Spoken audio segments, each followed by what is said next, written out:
नमस्ते सदा वत्सले मातृभूमि। कांग्रेस के एक पूर्व विधायक अनुग्रह नारायण सिंह ने इलाहाबाद हाई कोर्ट में एक इलेक्शन याचिका लगाई थी। हर्षवर्धन वाजपेयी उनके खिलाफ जीते हुए थे। हर्षवर्धन वाजपेयी बीजेपी के टिकट से चुनाव लड़े थे और जीते थे, और ये सज्जन जो हैं वो कांग्रेस के टिकट से लड़े थे, हार गए थे। इन्होंने इलेक्शन पिटीशन ये लगाई थी कि जो एफिडेविट साइन फाइल किया है हर्षवर्धन वाजपेयी ने, वो एफिडेविट गलत है, इसलिए ये करप्ट प्रैक्टिस है। करप्ट प्रैक्टिस के आधार पर इनका चुनाव नल एंड वाइड घोषित किया जाए। इलाहाबाद हाई कोर्ट में मामला गया। पहले अब इसके फैक्ट पढ़ते हैं, क्योंकि मैं चर्चा इस पर इसलिए कर रहा हूँ क्योंकि जो वेबसाइटों ने जजमेंट को कोड किया है वो मुझे लगता है कि बहुत गलत तरीके से किया है। ऑनरेबल जस्टिस नागरत्ना के हवाले से ये उन्होंने कहा कि सुप्रीम कोर्ट ने डिसीजन देते समय ये कहा कि भाई किसी की एजुकेशनल क्वालिफिकेशन के आधार पर कोई वोट नहीं देता, और चूंकि एजुकेशनल क्वालिफिकेशन के आधार पर वोट नहीं देता, इसलिए एजुकेशनल क्वालिफिकेशन अगर गलत एफिडेविट फाइल कर दिया जाए तो वो रॉन्ग प्रैक्टिसेस नहीं है, वो करप्ट प्रैक्टिसेस नहीं है। जो मुझे लगता है कि बहुत सही से गलत तरीके से दिया गया है, ये इंटरप्रिटेशन नहीं था। ये ऑनरेबल जस्टिस नागरत्ना का बहस करते समय कोई बयान था। हुआ क्या कि हृदय नारायण वाजपेयी कहीं विदेश की कोई डिग्री लेकर आए, बीटेक उन्होंने लिखा कि मैंने बीटेक किया है और ये पढ़ा हुआ हूँ, और जो यूनिवर्सिटी का नाम लिखा वो यूनिवर्सिटी का नाम लिख दिया। ये जो विरोध में लड़ रहे थे, इसके अतिरिक्त उन्होंने कुछ ज़मीनों को बताया कि भाई उनके पास 20 ये इतने की 3.5 करोड़ रुपए की ज़मीनें हैं। उन्होंने बताया कि ये मेरा घर है, ये मेरे अकाउंट है, ये मेरी LIC है, जैसा बताया जाता है ऑनरेबल सुप्रीम कोर्ट के ऑर्डर से ऐसा है। तो इन्होंने उसमें कुछ डिफेक्ट निकाल लिया, और डिफेक्टों के आधार पर इन्होंने इलेक्शन पिटीशन लगाई और ये कहा कि साहब इन्होंने जो ज़मीन दिखाई वो सरकारी ज़मीन को भी अपना दिखाई दे रहे हैं। इन्होंने 3.5 करोड़ रुपया या कुछ उसके अगल बगल का अमाउंट दिखाया, जबकि इनकी ज़मीन की कीमत 20 करोड़ रुपया है। और ऐसे करके उन्होंने साथ में कहा कि जिस यूनिवर्सिटी से ये डिग्री लेकर आए हैं वो इन्होंने हलफनामा गलत लगाया है, क्योंकि ये वहाँ से डिग्री BE की लेकर आए हैं, बैचलर ऑफ इंजीनियरिंग, और इन्होंने इसमें भरा है बीटेक। ये जिस यूनिवर्सिटी से डिग्री लेकर आए हैं उसकी स्पेलिंग भी गलत है।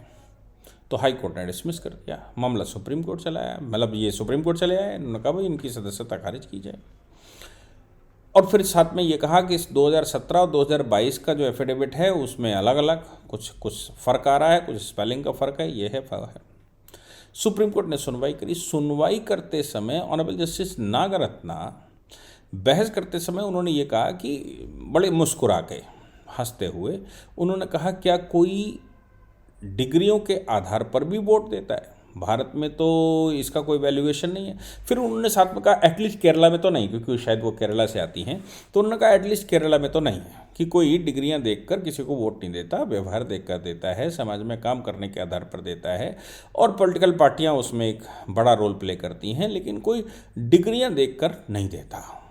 अब इस बात को वेबसाइटों ने सही से अपने यहाँ छापा कि भाई ये सुप्रीम कोर्ट कह रहा है, लेकिन सुप्रीम कोर्ट ने ये कहा इस मामले में कि जो एफिडेविट लगाया गया है उसमें स्पेलिंग गलत हो जाना, या BE की जगह बीटेक लिख देना, बैचलर ऑफ इंजीनियरिंग की जगह बीटेक की डिग्री लिख देना, क्योंकि भारत में उस डिग्री को बीटेक कहा जाता है, तो इन्होंने बीटेक उसमें लिख दिया ताकि आसानी से समझ में आ जाए। ये कोई डिस्क्रिमिनेशन नहीं है, ये कोई करप्ट प्रैक्टिस नहीं है, ये क्लरिकल मिस्टेक है, सही भी हो सकती है। तो करप्ट प्रैक्टिस वो होती है जिसमें जानबूझकर धोखा दे रहा हो व्यक्ति। तो ये जो डिग्रियां ये एजुकेशन में ये एफिडेविट गलत लिख दिया, और उस गलत एफिडेविट के आधार पर को करप्ट प्रैक्टिस नहीं माना गया है पीपल्स ऑफ रिप्रेजेंटेटिव एक्ट 123 में, ये हेडलाइन दी गई, ये हेडलाइन गलत है, मुझे लगता है गलत है।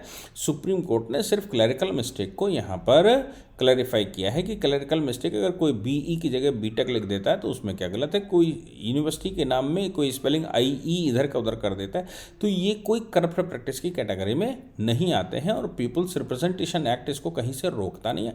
पीपल्स रिप्रेजेंटेशन एक्ट इसमें कोई बाधा नहीं पहुँचाता, इसलिए ये जो स्टेटमेंट है ये स्टेटमेंट उनकी नज़र में ठीक ये जो करप्ट प्रैक्टिस के आधार पर उनको डिस्क्वालीफाई घोषित कर दिया जाए, ये डिस्क्वालिफिकेशन नहीं होती। डिस्क्वालिफिकेशन कैसी होती है? इंदिरा गांधी ने चुनाव लड़ा, इंदिरा गांधी के चुनाव को राजनारायण ने चैलेंज कर दिया था। इंदिरा गांधी ने जब चुनाव लड़ा तो उनका चुनाव चिन्ह गाय दूध पीती हुई बछड़ा ऐसा था। ये कांग्रेस का चुनाव चिन्ह हुआ करता था, कांग्रेस आई का चुनाव चिन्ह हुआ करता था कि दूध पीता हुआ बछड़ा है। दूध पीते हुए बछड़े को उन्होंने चैलेंज ये कर दिया कि हिंदुस्तान में मोस्टली लोग गाय के इतने बड़े भक्त होते हैं कि वो अगर चाहते भी हैं किसी को वोट देना तो भी गाय का बच्चे को दूध पीता हुआ देखकर उसको वोट दे आते हैं, इसलिए ये इन्फ्लुएंस है। दूसरा राजनारायण जी ने जो चैलेंज किया था वो इस आधार पर चैलेंज किया था कि ये जो इलेक्शन एजेंट होता है ये एक आईएएस ऑफिसर था जो पीएमओ में काम करता था। अब पीएमओ में काम करने वाला एक आईएएस ऑफिसर जो कि सेक्रेटरी लेवल का है, वो अगर वहाँ वोट गिनवाने जाएगा तो मैनिपुलेशन कर सकता है क्योंकि अधिकारी है, और सब डिस्ट्रिक्ट मजिस्ट्रेट जो कि पीठासीन होता है वो भी उससे छोटा अधिकारी है। तो इन्होंने उसको चैलेंज कर दिया। इलाहाबाद हाई कोर्ट ने इनके चैलेंज को स्वीकार किया और स्वीकार करते हुए कहा कि भाई ये दोनों ही ग्राउंड ये बताते हैं कि इनका चुनाव इनवैलिड है। हालांकि इंदिरा गांधी ने उनका इस्तीफा, जो सज्जन सेक्रेटरी थे जिनको इलेक्शन एजेंट बनाया था, उनका इस्तीफा ले लिया था और दर्ज करवाया। सुप्रीम कोर्ट ने हाई कोर्ट ने उस समय ये भी कहा था कि जिस तारीख को इस्तीफा आपने यहाँ पर दर्ज करवाया उससे पहले इलेक्शन एजेंट बना चुकी थी आप, और वो वोटिंग वहाँ गिनवाने चले गए थे आपकी कॉन्स्टिट्यूएंसी में, उत्तर प्रदेश। हाई कोर्ट ने इनके चुनाव को इनवैलिड घोषित कर दिया तो मामला सुप्रीम कोर्ट गए, ये सुप्रीम कोर्ट पहुँच गई। सुप्रीम कोर्ट में इंदिरा नेहरू गांधी वर्सेस राजनारायण का केस आया। सुप्रीम कोर्ट ने भी इंदिरा गांधी के चुनाव को इनवैलिड घोषित कर दिया गया था। यानी कि अब इंदिरा गांधी का चुनाव अगर इनवैलिड है तो कांग्रेस में अब कोई और, अगर सीटें तो जीत के आई है कांग्रेस, तो कांग्रेस से कोई और प्रधानमंत्री बनेगा। इंदिरा गांधी को ये स्वीकार नहीं हो सकता कि कोई और प्रधानमंत्री बनेगा।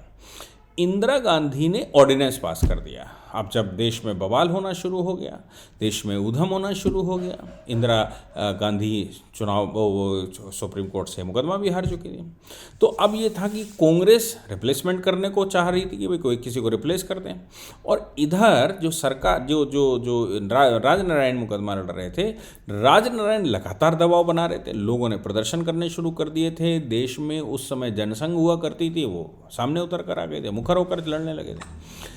इसी कारण से चूंकि लोग इंदिरा गांधी को प्राइम मिनिस्टर के पद से हटाना इसलिए चाहते थे क्योंकि सुप्रीम कोर्ट का जजमेंट आ गया था और उनके चुनाव को इनवैलिड घोषित कर दिया गया था। इंदिरा गांधी ने ये सब बवाल रोकने के लिए उस समय इमरजेंसी लगा दी थी 1975 में। ये जो काला दिवस इमरजेंसी का आप कहते हैं ना, ये वही इमरजेंसी है जो इंदिरा गांधी ने उस समय अपने चुनाव को या अपने को प्रधानमंत्री बनाए रखने के लिए लगाई थी। हालांकि वो बाद में इमरजेंसी चैलेंज हुई और इमरजेंसी को भी अनकॉन्स्टिट्यूशनल डिक्लेयर कर दिया गया था, लेकिन इंदिरा गांधी वो कर ले गई जो वो करने के लिए ये कर रही थी। आप सोचिए कि इलेक्शन कमीशन या ये जो करप्ट प्रैक्टिस है किसको कहते हैं। अभी जो मामला है ये कांग्रेस की अपनी हठधर्मिता थी कि कांग्रेस की तरफ से नारायण सिंह ने ये कर दिया, और चूंकि कैंडिडेट भारतीय जनता पार्टी का था इसलिए उनको ये बात समझ नहीं आई और उन्होंने उनको इनवैलिड घोषित करवाने के लिए करप्ट प्रैक्टिस का चार्ज लगाया। सुप्रीम कोर्ट ने कहा ये करप्ट प्रैक्टिस की कैटेगरी में नहीं आता, ये करप्ट प्रैक्टिस नहीं है। हालांकि वेबसाइटों ने, जैसे मैंने कहा, कि उन्होंने सब दिखाने की कोशिश करी कि सब करप्ट प्रैक्टिस आप जो दिखा रहे हैं वो एफिडेविट में गलतियाँ ये वो फलान ढिमाका, और ये कहा कि सुप्रीम कोर्ट ने कह दिया कि भाई एजुकेशन से क्या फ़र्क पड़ता है, कोई एजुकेशन देखकर वोट थोड़ी नहीं डालता है। ये बात उन्होंने केरला के लिए कही थी, और केरला के लिए कहते समय उन्होंने इलस्ट्रेशन भी दिया था, हंसी भी थी तेज़ी से। इसलिए भाई हमारे यहाँ की जो एजेंसियाँ हैं या जो हमारे न्यूज़पेपर हैं जो इन्फॉर्मेशन देने वाले हैं, ये तो इस तरह का गेम खेलते ही हैं, इसलिए उन्होंने उसको वैसे करके खेला। हो सकता है कि अखबारों में भी वैसे छपा हो। जय हिंद, जय भारत, वंदे मातरम।